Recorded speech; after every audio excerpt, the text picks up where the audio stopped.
25 September 2024 ప్రధానమైన current affairs. Number 1, Sri Lanka దేశ నూతన ప్రధానమంత్రిగా హరిణి అమరసూర్య నియమితులయ్యారు. నెంబర్ 2, సముద్ర గర్భంలో అత్యంత రహస్యంగా సంచరించే అరుదైన షార్క్ జాతి చేపను న్యూజిలాండ్ శాస్త్రవేత్తలు గుర్తించారు.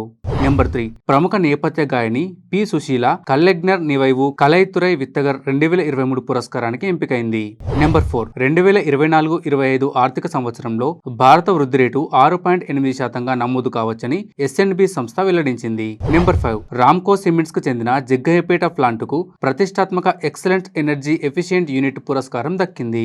నెంబర్ 6, నైపుణ్యాల అభివృద్ధిలో శిక్షణకు సంబంధించి ఎయిర్ బస్ టాటా స్టైన్ కేంద్రాలను కేంద్ర మంత్రి జయంత్ చౌదరి ప్రారంభించారు. గెస్ ద ఆన్సర్ లో ఈ రోజు ప్రశ్న, 2025లో పురుషుల T20 Asia cup cricket tournament ఆతిథ్య హక్కులను ఏ దేశం దక్కించుకుంది? మీ ఆన్సర్ ని కామెంట్ రూపంలో తెలపండి. ఇటువంటి లేటెస్ట్ కరెంట్ అఫైర్స్ కోసం ఛానల్ ని ఫాలో అవ్వండి, లైక్ చేయండి, సబ్స్క్రైబ్ చేయండి.